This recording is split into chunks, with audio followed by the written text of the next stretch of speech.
Hello friends, இன்னைக்கு நம்ம இங்கிலீஷ்ல பேசலாங்கிற நிகழ்ச்சியில புதுசா என்ன பார்க்கலாம் அது அப்படிங்கிறத பார்ப்போம். அதுக்கு முன்னாடி ரீகாலேஷன், நினைவூட்டல் அப்படிங்கிறது கண்டிப்பா இருக்கணும் இல்லையா? ஒரு சின்னதா ரீகால் பண்ணும்போது உங்களுக்கு என்ன வரும்னா, என்னென்ன வெர்ப் ஃபார்ம்ஸ் பார்த்தோம் ஞாபகம் வரும், என்னென்ன சப்ஜெக்ட்ஸ் பார்த்தோம் ஞாபகம் வரும், நேமிங் பர்சன்ஸ் கேட்டகரிஸ் பார்த்தோமான்னு ஞாபகம் வரும். அது மட்டும் இல்லாம என்ன மாதிரியான ரூல்ஸை ஃப்ரேம் பண்ணிட்டு இருக்கோம், அந்த ரூல்ஸ்ல இருந்து எப்படி சென்டென்சஸை கொண்டு வரலாம் அப்படிங்கிறதுமே நமக்கு என்ன இருக்கும், ஈஸியா ஞாபகம் இருக்கும். ஸோ அதுக்காக மட்டுமே ரீகாலேஷன் அப்படிங்கிற ஒன்று நம்ம எப்பவுமே பார்த்துட்டு இருக்கோம் இல்லையா? ஸோ அப்படி பார்க்கும்போது நம்ம என்ன பார்த்துட்டு இருக்கோம், பாஸ்ட் பர்ஃபெக்ட் டென்ஸ் அப்படிங்கிற விஷயத்த பார்த்துட்டு இருக்கோம். முடிஞ்ச ஒரு விஷயத்த வந்து எப்படி கரெக்டா நம்ம கம்யூனிகேட் பண்ணலாம் அப்படிங்கிறத பார்த்துட்டு இருக்கோம். அப்ப கரெக்டா கம்யூனிகேட் பண்ணலாம் அப்படின்னாலும் அதை வந்து பாசிட்டிவா இருக்கும் போது எப்படி சொல்லலாம், நெகட்டிவா இருக்கிறது எப்படி சொல்லலாம், இல்ல கேள்வியா வரும்போது எப்படி சொல்லலாம் அப்படிங்கிறது தான் ரொம்ப முக்கியமானது இல்லையா? பாசிட்டிவ் கூட ஓரளவுக்கு நம்ம ஃப்ரேம் பண்ணி எழுதிடுவோம். இந்த நெகட்டிவ்லயும் இந்த கொஸ்டினரியா ஃப்ரேம் பண்ணும்போது தான் கொஞ்சம் நம்ம ஸ்ட்ரக் ஆகும். ஆனா இப்ப அந்த ஸ்ட்ரக்கிங் உங்களுக்கு இல்லைன்னு நினைக்கிறேன். ஆஸ் நீங்க கண்டினியூஸா உங்களோட ப்ராக்டிஸ்னால. ஸோ அந்த ஸ்ட்ரக்கிங் இன்னும் இல்லாம ஒரு ஃப்ளோ, எந்த ஒரு ஃப்ளாஸ் இல்லாம நான் ஒரு ஃப்ளோவா எழுதிட்டே போகணும், இல்ல பேசிட்டே போகணும் அப்படிங்கிறதுக்கு நிறைய நான் சொல்லி கொடுக்குறேன் உங்களுக்கு. ஸோ இப்போ இன்னைக்கான வெர்ப் ஃபார்ம் நம்ம என்ன வச்சிருக்கோம் அப்படிங்கிறத பார்த்துட்டு அதனுடைய கண்டினியூவேஷன்ஸா பாசிட்டிவ், நெகட்டிவ், இன்ட்ரோகேட்டிவ். நம்ம எக்ஸ்க்ளூசிவா பார்க்கறது இன்ட்ரோகேட்டிவ். அதை எழுதிட்டு அதை ஃப்ரேம் பண்ணி அதுல நம்ம ஆன்சர்ஸ் எப்படி கொடுக்கலாம் அப்படிங்கிறத பார்க்கலாம் வாங்க. ஸோ பார்த்துட்டு இருக்கிறது பாஸ்ட் பர்ஃபெக்ட் டென்ஸ். அதுல எக்ஸ்க்ளூசிவா பார்க்கறது இன்ட்ரோகேட்டிவ்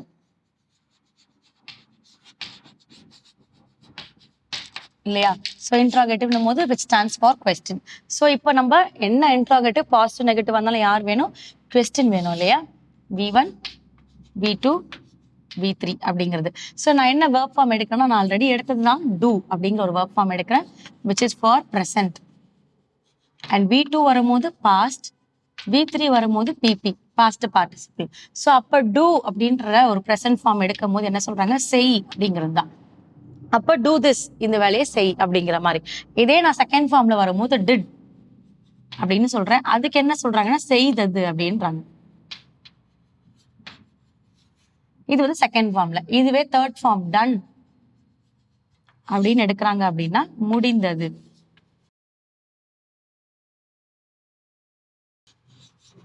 அப்ப ஒரு வேலையை செய்தது, ஐ டிட் திஸ் ஒர்க், நான் இந்த வேலையை செய்தேன், செஞ்சு முடிச்சேன், இல்ல செய்தேன் அப்படிங்கிறது. அப்போ ஐ ஹவ் டன், நான் என்ன பண்ணிட்டேன், முடிச்சிட்டேன். முடிச்ச ஒரு விஷயத்த முடிந்தது. அப்ப டூ டிட் டன் அப்படிங்கிறது நம்ம என்ன பண்ணிருக்கோம், கேட்டகரைஸ் பண்ணிருக்கோம் வெர்ப் ஃபார்ம்ல. இப்ப இதை எப்படி நம்ம சென்டென்ஸா ஃப்ரேம் பண்ணலாம்னு பார்க்கலாம். அதுக்கு யார் வேணும், சப்ஜெக்ட் அப்படிங்கிறவங்க வேணும்.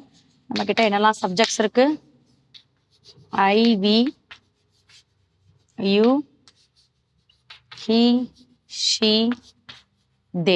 ஸோ இவங்கெல்லாம் நம்ம கிட்ட சப்ஜெக்ட் ரோல்ல இருக்காங்க இல்லையா? ஸோ இது மட்டும் இல்லாம இதுக்கப்புறம் நம்ம என்ன பண்ண போறோம், ரூல் எடுத்து எழுத போறோம். ஆஸ் த பாஸ்ட் பர்ஃபெக்ட்ல இன்ட்ராகேட்டிவ் ரூல் இல்லையா? ஸோ அப்ப நம்ம ரூல் எழுதும் போது இன்ட்ராகேட்டிவ்னால ஃபர்ஸ்ட் யார் வேணும், நமக்கு ஆக்ஸிலரி வெர்ப் தான் ஃபர்ஸ்ட் ரோலை பிளே பண்ணுவார். ஃபாலோட் பை யார் வருவாங்க, சப்ஜெக்ட் வருவாங்க. சப்ஜெக்ட்டுக்கு அப்புறம் ஆப்வியஸா யார் தான் வரணும், V3 தான் வரணும். சின்ஸ் நம்ம பாக்குறது பாஸ்ட் பர்ஃபெக்ட்னால V3. ஸோ இதுல நம்ம சென்டென்ஸை கண்டினியூ பண்றதுனா கண்டினியூ பண்ணிக்கலாம். ஆஃப்டர் திஸ் ரூல் நம்ம இன்னும் கொஞ்சம் சென்டென்ஸை ஃப்ரேம் பண்ணணும், எக்ஸாசரேட் பண்ணணும்னு நினைக்கிறீங்கன்னா பண்ணலாம். இப்போ இந்த ரூலுக்கான ஆன்சர்ஸை நம்ம சப்ஸ்டியூட் பண்ண போறோம். ஸோ எப்படி சப்ஸ்டியூட் பண்றோம், ஏவிங்கிறது என்னது, இன்ட்ராகேட்டிவ், அதாவது பாஸ்ட் பர்ஃபெக்ட். அப்ப ஏவி கிவ்ஸ்ன்னு ஹேட்.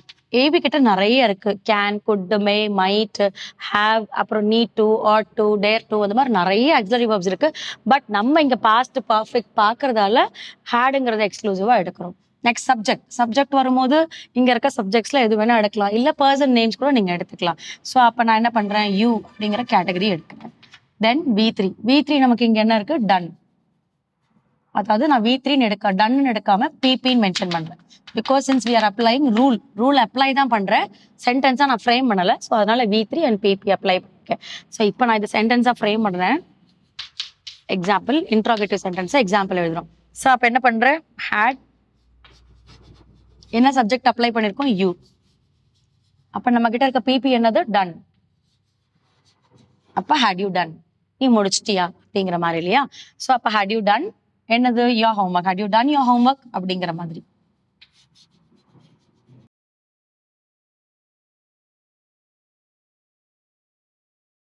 அப்போ had you done your homework, உன்னோட ஹோம்ஒர்க், அதாவது உன்னோட வீட்டு பாடத்தை முடிச்சிட்டியா அப்படிங்கிற மாதிரி தான். இல்ல முடிச்சிட்டாங்க அப்படிங்கிற மாதிரி சொல்லலாம்.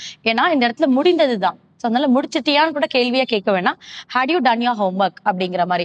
ஸோ இந்த இடத்துல என்ன ஆயிடுச்சு, நான் ஹோம்ஒர்க்கா உன்னுடைய ஹோம்ஒர்க் இல்லையா, யூஆர் அப்படிங்கிறது இருக்கு. ஸோ உன்னுடைய ஹோம்ஒர்க்கை முடிச்சாச்சு அப்படிங்கிற மாதிரி. ஸோ இதோட ஆன்சராகவும் எழுதலாம், இல்லை இதோடைய அஃபர்மேஷன்ஸாகவும் எழுதலாம். எதை எழுத போறோம் அஃபர்மேஷன்ஸ் ஆனால் பாசிட்டிவ் அண்ட் நெகட்டிவ்ஸ் தான் இதோட அஃபர்மேஷன்ஸ் இல்லையா. ஸோ அஃபர்மேஷன்ஸ் வரும்போது பாசிட்டிவ்ல you had done your homework.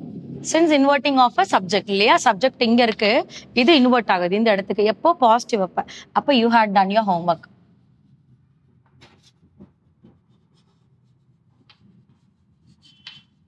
இல்லையா. ஸோ அதுக்கு அடுத்தது நெகட்டிவ். ஸோ நெகட்டிவ்ஸ் வரும்போது ஆப்வியஸா நமக்கு ரெண்டே விஷயம் தான் இல்லையா, நாட் ஆர் இன்ட் அப்படிங்கிற ஷார்ட் ஃபார்ம். அப்ப you hadn't done your homework. அப்போ ஒரு டென்ஷன் எடுக்கிறீங்க அப்படின்னா அந்த டென்ஸை வந்து எப்படி எழுதணும், நம்ம எப்படி தெரிஞ்சுக்கணும் அப்படின்னா ஒரு செட்ஸா தெரிஞ்சுக்கணும். நம்ம செட்ஸ்ன்னும் போது பாசிட்டிவ், நெகட்டிவ், இன்ட்ராகேட்டிவ் செட் கேட்டகரிஸா தெரிஞ்சுக்கும் போது தான் பாசிட்டிவா முடிச்சிட்டேன் அப்படிங்கறது எப்படி சொல்லலாம், முடிக்கல அப்படிங்கறது எப்படி சொல்லலாம், இல்ல கேள்வியா எப்படி சொல்லலாம் அப்படிங்கிறது நமக்கு தெரியும். இப்ப நெகட்டிவ் வரும்போது என்ன ஆயிடுச்சு, யூ ஹேடன்ட் டன் யோர் ஹோம்ஒர்க்னா உன்னோட ஹோம்ஒர்க்கை நீ முடிக்கவில்லை அப்படிங்கிற மாதிரி ஒரு இல்லை அப்படிங்கிற மாதிரி. யூ ஹேட் டன் யோர் ஹோம்ஒர்க்னா நீ ஹோம்ஒர்க்கை முடிச்சிட்ட அப்படிங்கிற மாதிரி. So had you done your homework அப்படிங்கும் போது அவ ஹோம்ஒர்க்கை முடிச்சிட்டாள் அந்த மாதிரி.